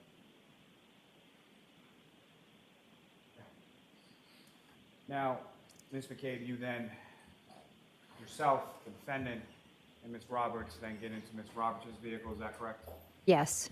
And who was seated where within Ms. Roberts' vehicle as you're going from Meadows out? Or what was the plan and where were you going sort of first when you left Meadows out? We were going to Fairview And why were you going to Fairview? because Karen kept screaming, we need to go to Fairview. Now, who was seated where within the vehicle when you did it? Kerry was driving, I was in the passenger seat, and Karen was in the back. And what were the lighting conditions at this point that you're driving over there?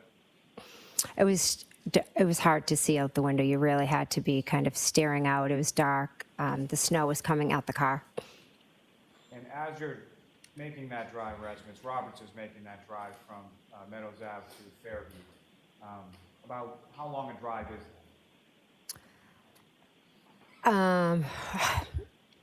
Approximately 10 minutes. I mean, with the weather, the lights, you know, the street lights, I would say about 10 minutes, give or take. And as far as during the drive from Meadows Ave to Fairview, what's going on inside the car over the course of that ride? Karen is in between us, like from the back, kind of pushing up in between Kerry and myself. And she's just screaming, Kerry, Kerry, her name over and over, my name over and over, and repeating certain phrases. Could I have hit him? Did I hit him? Kerry is yelling at her to shut up, to sit back, to buckle up, to look for John. And while this is going on, what, if anything, are you and Ms. Roberts doing in the front seat of the car? We're just, she's slowly driving and I'm just peering out the window looking for John. I mean, it was a crazy situation. She's screaming, he didn't come home. Could he be walking home? Where is he? So we're just looking out the window, looking for John. Now, during the time that this is going on and Ms. Reed is sort of screaming in between you, was that continuous, or what, if anything else, did you see her doing in the back seat while you were going from Meadows Ave to Fairview? I didn't see her doing anything. She just continuously screamed that. And then as we got by different landmarks, she then started, you know, screaming, asking if John could be at certain people's houses. And whose houses was she asking if John could be at? If she could be at Bella's house. Referring to the directions that you had provided the night before? Correct. And so that would have been, Bella was a child who was around the age of Kaylee and your daughter, correct? Yes. And there have been some years in the past dating relationship between Mr. O'Keefe and Bella's mother, correct? Yes. And so Ms. Reed is saying that in the car that morning as you're driving over to Fairview? Yes. She asked, could he have been with Ashley? And I looked at her and said no, because to me that was a crazy idea. And then Kerry had mentioned, oh, do you think he could have called somebody else that lived on a street over? And she started screaming, who's that? Who's she? And you recall who Kerry referred to? Yes. And who was that? A woman that John had previously dated. And was that anywhere recent in time to when you're driving around on January 29th? When they had dated? No. So similar to Bella's mother would have been years before. Correct. And so when Ms. Roberts said that, what, if anything, did the defense? She was just spiraling, yelling about Ashley, who was Bella's mom, and just talking what I thought was very irrational about John maybe being with her.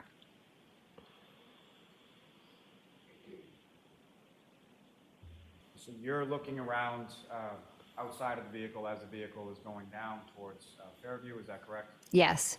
And do you recall how it was that Ms. Roberts came about coming to Fairview similar to the night before? Did she come in from the Chapman side or from the Cedar Crest side? Chapman. And as the vehicle turns from Chapman onto Fairview, what, if any, conversation was going on at that point? Well, Bella lives on that street, so that was when that conversation was being had. Also, just a continuation. It was just like continuous screaming of our names. Kerry screaming at her to sit back, and then sometimes she would sit back and almost like be quiet for a minute, and then it would start all over again. Now, as you were coming down Fairview Road, what, if anything, were you saying to Ms. Roberts did Ms. Roberts know where she was going as far as where your sister lived? No, I told her that my sister lived at the bottom, and then as we got closer, I said, you know, just past, see where those trees are? Just past the trees is my sister's house. And as you got in that area of sort of the trees, from the residence of your sister at 34 Fairview Road, trees that you're talking about, where are they in relation to the property? They're at the start of the property is the trees, and then their property begins. And so the flagpole area and the fire hydrant that you were talking about in earlier exhibits, is that in the same area as the trees? Yes, it goes the trees and then the fire hydrant, then further up is the fire hydrant and the flagpole. As you're coming down Fairview now, approaching 34 Fairview, the house would be on which side of the vehicle, on the driver's side or the passenger side? The driver's side. And as you approach that area where the trees and the flagpole and the fire hydrant were, what if anything happens then? We drive past the flagpole area, and all of a sudden, Karen starts screaming, there he is, and she's banging to get out. And banging on the door in the back seat? Yes, And at the time that she's saying this, were you able to see anything outside of the vehicle? I saw nothing. And what, if anything, when she's banging and kicking the door, banging on the door, what did Miss Roberts do? Miss Roberts unlocked the door. Karen got out. Miss Roberts looked at me and said something like, she's crazy or she's batshit crazy, something like that. And when the defendant gets out of the vehicle, where is it that she goes? She just runs And runs with? straight to John. And again, when she's running, at this point in time, can you see what she's running toward or where she's going or anything that she's talking about seeing? I was on the passenger side, so as I got out, she was already at John. So she gets out and essentially makes a beeline over to where John was, Correct. and you're getting out of the passenger side, and by the time you come around the car, she's already there. Yes. And when she gets over there, what if anything could you see at that point? She straddles John and she lifts up his shirt, and then she lifted up her shirt and went to lay on him. And Miss Roberts went over and she was removing the snow from his face. Let me take a step back from that just for a moment. And Your Honor, with the court's permission, I would ask to publish just a portion of what's been marked as Exhibit 12. Okay. Now, Mr. McCabe, I'm going to direct your attention up to the screen of what's been marked as Exhibit 12, and I know this is not something that pertains to your vehicle or anything else. But what I'm going to ask you as it plays through is if what you observed in this video is consistent with what you observed during the drive to Fairview Road that morning. Ms. Gilman, if you could play it.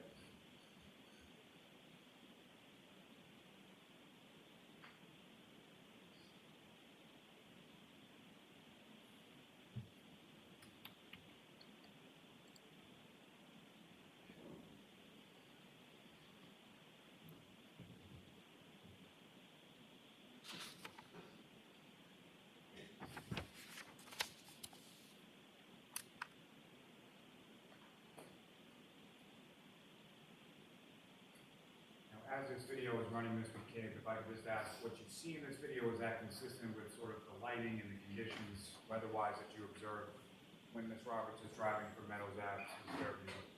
Yes.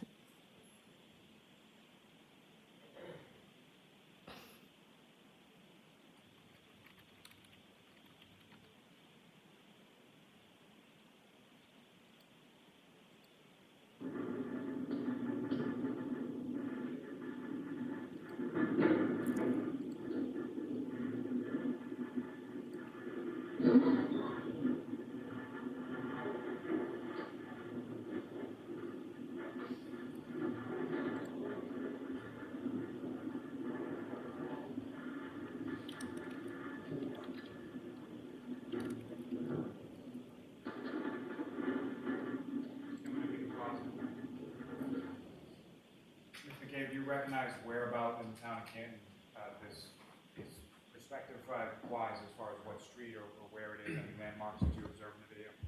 Yes, that is Cassie. We just passed Cassie's Corner Store, and that is Chapman Street. Ms. Gilman, if you could.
again, Ms. McCabe, do you recognize whereabouts in the town of Canton we are in this portion of the video? Yes, Where are this is the top of Fairview. we? So this would be from Chapman coming on to Fairview, is that correct? Correct. And prior to that, along that ride along Chapman, is that the period of time you're looking out the window and trying to see if you can see John on the side of the road? Yes, but we didn't drive that way. You came from the other direction? Yes, You would have been taking, instead of a right onto Fairview, you would have been taking a left onto Fairview? yes. And, Ms. Gilman, if you could.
Now, what's up on the screen and what you've just observed as far as the drive down Fairview, is that fair and accurate portrayal consistent with what you observed and Ms. Roberts was driving down that morning?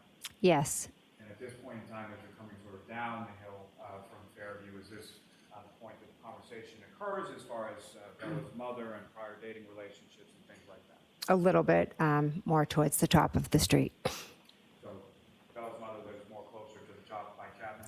midway down, yes. Ms. Gilman, if you could.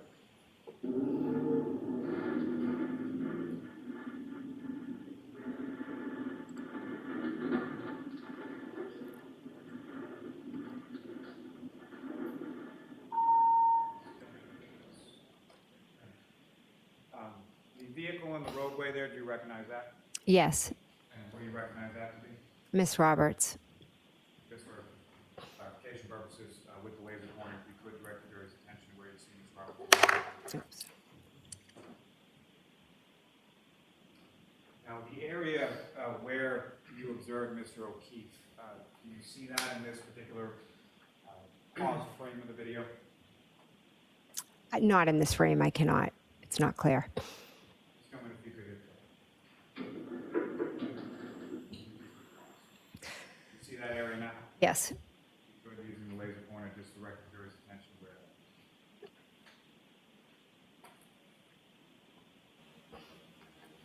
Just come in if you could play this for.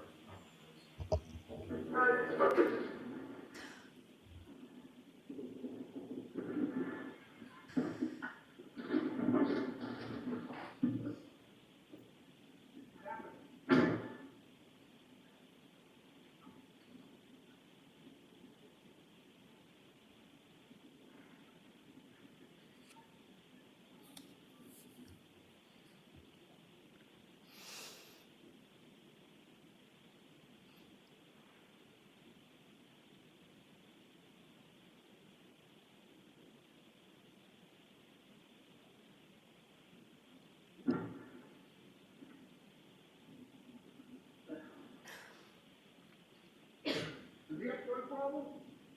Does he drug? Does he drug? Huh?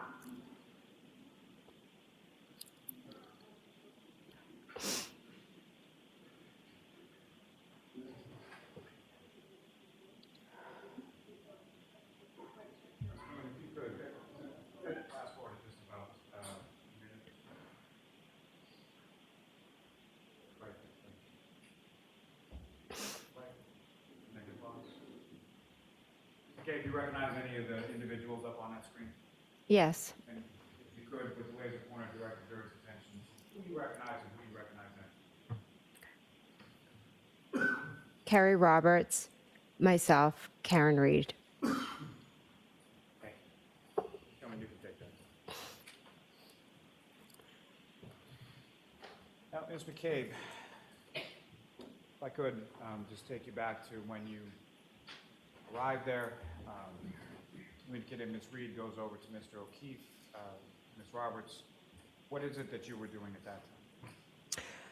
I got out of the car and I came around, and for a second or two, I completely just froze. I couldn't believe what I was seeing. And then Kerry and I made eye contact, and I called 911. And Kerry was asking me to go to the car and get, she was yelling to get towels or blankets or something out of the back of our car. Is that why the back of the car is opened up in the video that we just saw in reference to Ms. Roberts' vehicle? Yes, Did she direct you sort of where to go within the vehicle to find the blankets or the towels, whatever it was? yes, Now, you called 911, you spoke to the operator and told them essentially where you were, correct? yes. Now, as far as that initial, what you saw, that you froze and couldn't believe what you saw, can you describe to the jury what it was that you saw?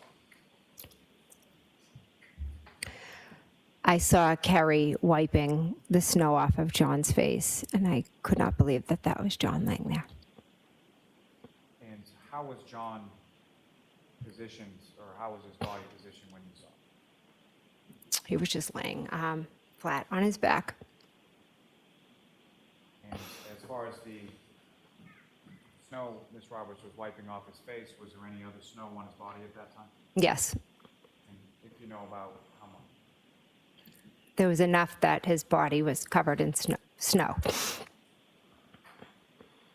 And could you tell at that point how far Mr. O'Keefe was from the roadway as far as Fairview Road was concerned? I mean, I remember kind of a little ways in. I don't know exactly. And so you make that call to 911, and what is sort of going on with respect to Ms. Roberts, the defendant, and Mr. O'Keefe while you're on that 911?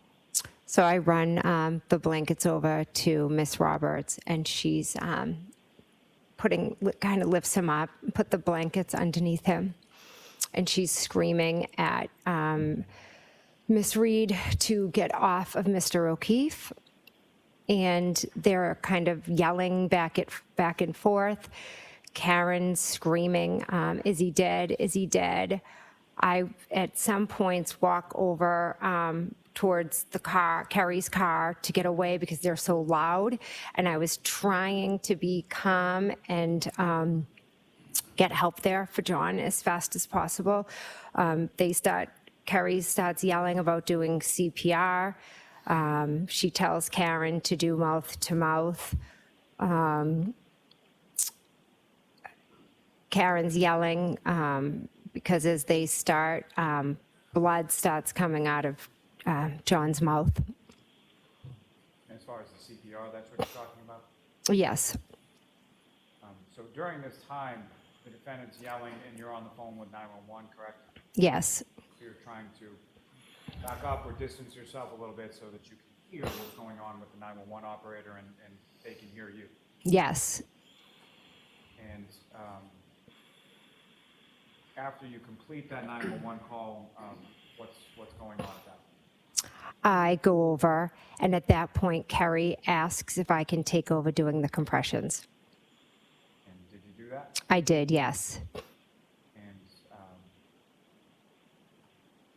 at some point after you call 911, do either police or fire or someone responds and arrives on scene, is that correct? Yes, Do you know about how much time it was in between when you hung up with 911 and when the first responders start to arrive? from when I hung up, maybe a few minutes. I'm not exactly sure. And do you recall whether or not it was police or fire or who showed up first? Police. And is that the officer that was in that video or that cruiser that was just up on the screen as the last visit? I didn't see the officer, in the video, but I know it was Officer Sarif was the first officer to arrive. And so then, after the officer arrives, what happened then? He was trying to figure out what had happened. Karen just ran around screaming my name, Kerry's name. Is he dead? Is he dead? It was on repeat. Could I have hit him? Did I hit him? More officers started to arrive. The EMTs, they began to work on him. And while him and, I'm sorry, by him you mean Mr. O'Keefe? Yes, And is Mr. O'Keefe still on the ground and they're working on him there, is that correct? yes. And could you see anything about sort of what they were doing or what was going on with that? No, I just saw a bunch of them around Mr. O'Keefe. And then what happened then? More officers began to arrive. Miss Reed just continued to run around screaming. As more officers and EMT arrived, they asked what happened. One EMT asked, they, I'll allow it. one EMT had asked, his name, his age, things like that. If she knew what happened, Miss Reed stated that she hit him. Besides running around saying, I hit him, did I hit him, could I have done this? Is he dead? Is he dead? At one point, one of the police officers put Miss Reed in the back of her cruiser, and he asked for myself to go over with her, and Kerry came over with us as well. I'd like to just take you back to when the paramedic is asking for information, biographical information, things like that. You indicated that the defendant said, I hit him, is that correct? Yes, Is that something that she said once or more than once? 3 times. I hit him, I hit him, I hit him. Now, before you had made reference to statements she made with sort of qualifiers or questions as far as could I have hit him or did I hit him? Is that what she said at that time when she was speaking to the paramedic? No, she was earlier, it was could I, did I. When she spoke to the paramedic, it was crystal clear. I hit him. Now, one of the officers takes her over to the back of a cruiser, is that right? Yes, And you were over in that area as well? yes. And who, if anyone else, was over in that area? Miss Roberts. And while you were over in that area, what was going on over there? We were in the back of the police cruiser. Karen was sitting in there. I kind of scooched myself in. Miss Roberts came over. Karen grabbed our hands. She asked us to pray. She looked at her hands and she had blood. She asked us if she could have gotten her period. We told her no, that was John's blood. Then she said, what if he's dead? Promise me you'll take care of the kids. Someone's going to take care of the kids. Then we prayed. Then at the end, they were moving John. And at that point, Karen told Kerry, go over, look, is he dead? Is he dead? Is he dead? Over and over. And Kerry said, I'll go over and check on him. And she was yelling, are they working on him? And then at that point, she grabbed my hands and she said, Google hypothermia, Google how long it takes to die in the cold. And so I had my phone out and it was cold and my hands were frozen and I have MS, and I took my phone out while she was screaming and shaking my arm, and I attempted to Google how long does it take to die in the cold.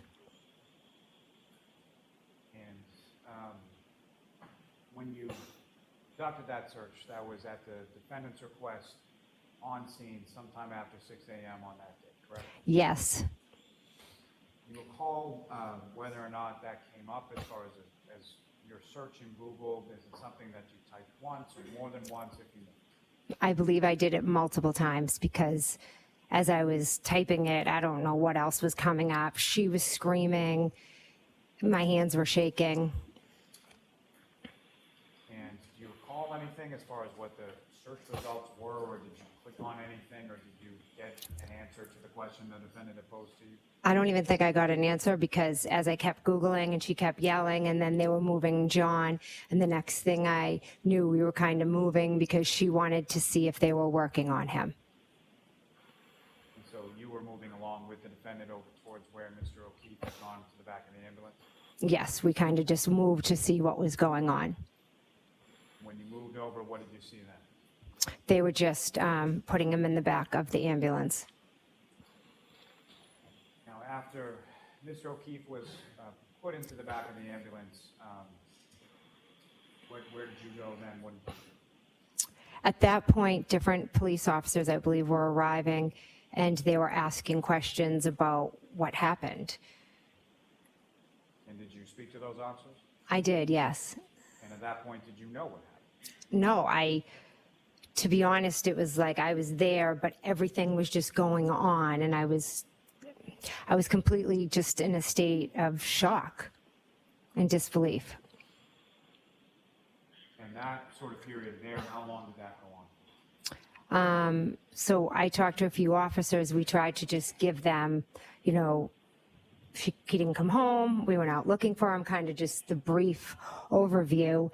And then one of the police officers asked me to go into the house and to wake up my sister and my brother-in-law. And at some point while you were outside, did you try to contact your sister and your brother-in-law? I believe I called my sister, Nicole. And when was that in relation to everything as far as medically that was going on with Mr. O'Keefe and all of that? I think I might have called her right after I got off with 911 possibly, and then, she didn't answer, and that's when I was walking over, I believe, to John. And she didn't answer the call when you called her initially? No. And you recall calling either your sister Nicole or your brother-in-law Brian Albert prior to going into the house? I don't recall. I know I did call Nicole at one point. I'm not sure if I called Brian or not. Regardless of if you called or you didn't call, do you recall having any sort of phone conversation with either Nicole or Brian Albert before you went in the house? No. So you at least called your sister Nicole, she didn't answer, and then one of the officers directed you to wake them up. Yes. And when you went up to the house at 34 Fairview, how did you get in? The front door. And the front door was unlocked? Yes. Is that typical from your experience at that residence? Yes. And so you went to the house, and where did you go? I went up the stairs to their bedroom. And the bedroom door, when you arrived there, was it open or closed or something? Closed. And you opened it? Yes. And when you opened it, who, if anyone, did you see in the room, and what were they doing? I saw my sister and Brian, and they were both asleep. And you familiar with a dog that they have? Yes. What was the dog's name? Chloe? Was Chloe in the bedroom as well at that time? I don't recall. You come in, they're both sleeping, and what happened then? I go over to the bed, and I'm calling out their names. And how long were you calling out their names before you got any kind of response? Brian responded first, and he was very, startled and looked at me like, what is going on? Nicole took a little, and, I think it took Nicole a little bit longer than Brian to wake up. And what is it that you're telling them as you're coming into the room and they're waking up? I'm telling them that we just found John out front, and I could have possibly said, John has died. We just found John out front. They were very confused. At one point, I think Brian was like, who's John? I mean, they had just woken up and they had no idea what I was talking about. Now, as far as when they're first waking up and you're explaining to them, how would you describe sort of their demeanor as you're talking? They were both shocked. I think they thought, like, why? That's not what you think they thought. Okay. But what I'm asking them is just sort of when you observe them, how would you describe your physical observations of what they look like, their demeanor in that respect? Shocked, confused, not understanding. Objection, move to strike. Strike the last one. Now, as far as this conversation that you're having with your sister and your brother-in-law in their bedroom, how long was that going on for? A few minutes at least. And then following that, where did you go? They got up, got dressed, and then we walked down the stairs. And when you got to the bottom of the stairs, what, if anything, did you see when you got there? There was a police officer at the bottom of the stairs. And do you know who that police officer is? Yes, Officer Lank. At that time, did you know who that police officer was? I did, yes. How did you know? He's from Canton. He was, I don't know, 5 years older than me. I knew him kind of growing up, who he was, and met him through the years. So you're aware of who he was? Yes. And were there any other officers with him initially? No. Now, before you go into the house, do you know where Ms. Roberts and the defendant were, or what they were doing when you went to the house? I believe they put Karen in a car, and Only if you know, only if you. okay. If you know. Do you know? Karen was in a car. Kerry was walking all around. Now, as far as the ambulance with Mr. O'Keefe, at the time that you go into the house, was that ambulance still there? I'm not 100% sure, but I believe it had left. And when you come downstairs with your sister and your brother-in-law, and the officer's there, you have a conversation, is that correct? Yes. Where did that first conversation occur? In the hallway, and then into the kitchen. And from there, you mentioned that there was Officer Lank at one point. Were there any other officers that joined that conversation at some point? Hours later, yes. And so during that initial conversation, you're talking to the officer, who, if anyone else, not what they said, but who, if anyone else, is speaking to the officer? Brian and Nicole. And that conversation initially with the officer, do you know about how long that went on? I don't. A few minutes. And following that conversation, what did you do, or what happened? My husband arrived. And had you called him? Yes. And when had you called him? I called him when I was walking in the house to wake up my sister and Brian. So as you're walking in, you call your husband Matt, and then he arrives at some point after. Is it after you're done talking to the officer, or while you're talking to the officer? The officer was still in the house, yes. And so in that vein, as far as when your husband comes in, the officer's there, correct? Yes. Did you see your husband talking to the officer as well? Yes, the officer asked him to step outside or step to the side, and they spoke. And then what happened then? The officer told me to stay. I'll allow that. I told her to stay. The officer told me to stay, and that he said that the state police would be coming to talk to me. And so you stayed at the house at 34 Fairview, is that right? Yes. You know where Ms. Roberts and the defendant are? Yes, Kerry came up, and she had told me that she, Not what she told you. Next question, Mr. Miller. At some point, did you see Ms. Roberts and the defendant go somewhere? yes, to pick up John's parents. Objection, move to strike. I'll strike that. And as far as they left in Ms. Roberts' car, is that right? Correct. Ms. Roberts was again driving. Correct. And at some point, did you observe them come back to the house? Yes. And about how long was it between the time they left and the time they came back to the house? 5 minutes, approximately.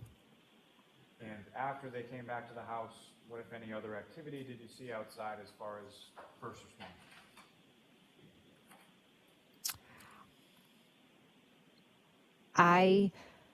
I was in the house, so I didn't see Miss Roberts pull back up. So you were in the house for most of the rest of the time that you were there, is that correct? Correct.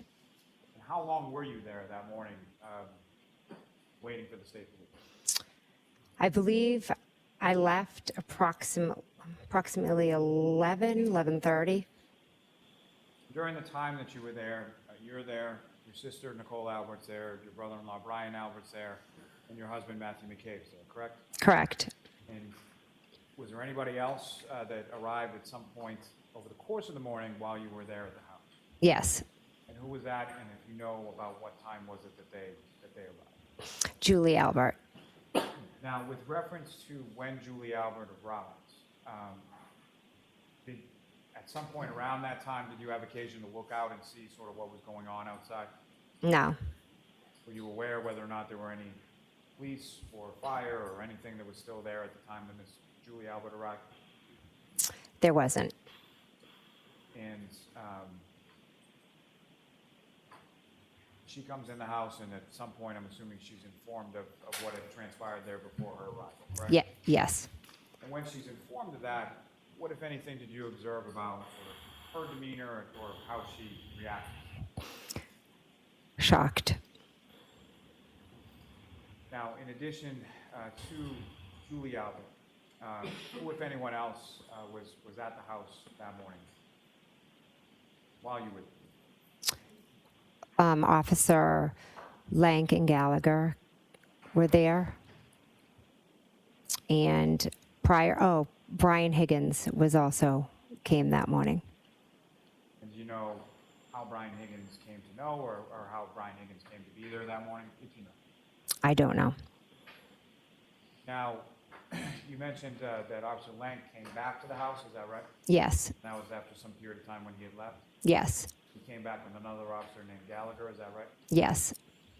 And why did they come back to the house if you know? Because I called Officer Lank. And did you have his number, or how did you get his number if you did?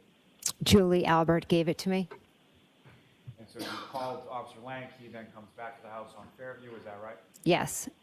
And when he came back, why had you asked him to come back? Well, as I was sitting there and I was waiting for the state police to come, I was slowly trying to piece together what had just happened in the last couple of hours. And he had told me, if there's anything that you remember, once, if you remember anything, please, give me a call. And so there was something that you remembered, and you gave him a call. Yes. And when he came back to the house, what was it that you told him? I told him about the comments and the remarks that Karen Reed had been stating that morning. And specifically, what type of remarks are you referring to that you told Officer Lank when he came back to the house? I said that she told one of the EMTs that she hit him. Now, at some point, you indicated that you left the house on Fairview, is that right? Yes, And with your husband, I presume? yes. And where did the two of you go? We went home. And your children were still there without either you or your husband there, is that correct? Yes. And once you arrived back home, what is it that you did at that point? We went in the house and Officer Proctor was coming over to speak with us. And that Officer Proctor, is that someone that you knew previously or had ever met before? I had never met Officer Proctor. And did he come alone, or was he with someone else? He had another officer with him. You know who that officer is? Yes, Yuri Buchanan.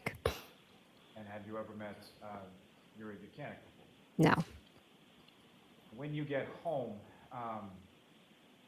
about how long was it at the time from when you arrived home with your husband to the time that the officers from the state police came by? It was pretty quick. Now, in addition to the officers from the state police, did anybody else come over to your house on that day, late morning, early afternoon? Yes, my brother-in-law, Brian. And do you know why he came over that? Yes, he came over. I had asked him. He's like a big brother to me, and I was all shaken up and nervous and overwhelmed, and so I wanted his support. And he obliged and he came over, correct? Yes, Now, at some point after the officers from the state police came over, you spoke to them, is that correct? yes, And do you recall where in your home you spoke to them? in my dining room. Now, when you spoke to them, was it both of the officers that were present? Yes, And was there anybody else present in the dining room when you were talking?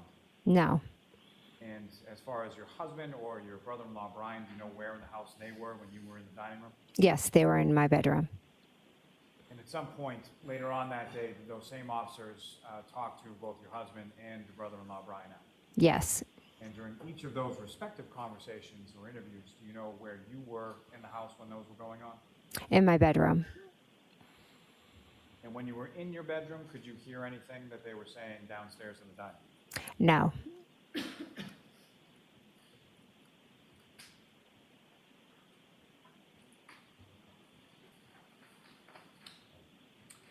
I'm showing you two separate pages, just ask you to look at each of them and then look whenever you're finished. Okay.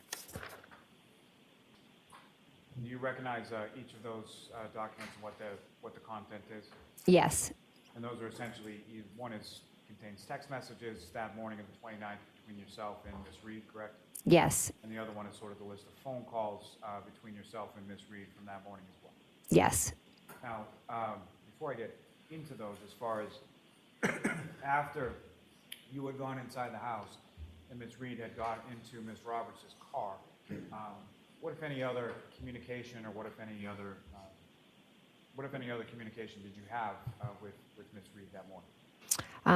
I texted her asking for Kerry's phone number because I didn't have it. And I also had a phone conversation with Karen when she was in the ambulance. And that text communication that I placed before you essentially has one bubble on it, and that's you asking for Kerry Roberts' number. Correct. And the phone conversation that you had with the defendant, when was that, and do you know where the defendant was at the time that you spoke? Yes, she was in an ambulance. And if you could describe to the jury sort of what, generally speaking, what was the content of that conversation? What did the two of you talk about? She just was repeating, asking if he was dead. Is he dead? She brought up the kids, and then she also asked if I would visit her. And how did you respond? I said yes.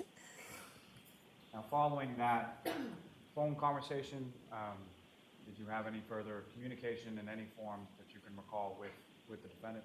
No. Just a couple more questions, ma'am. Now, you had asked the defendant, Ms. Reed, for Ms. Roberts' information because you didn't have it, correct? Correct. And at some point, did you receive that information from the defendant? No. And did you receive that information from any other source? I must have, but I don't recall how. And as far as asking for Ms. Roberts' information, why were you asking? She was on the way to pick up John's parents and to bring him to the hospital. And I wanted to check in on them and then further updates from Kerry about John and how he was. You wanted to know how your friend was doing, correct? Yes. System. No further questions for this witness, Your Honor. 4 minutes to 4, I think we're way too much. I don't think I can get it done in 4 minutes. All right, jurors.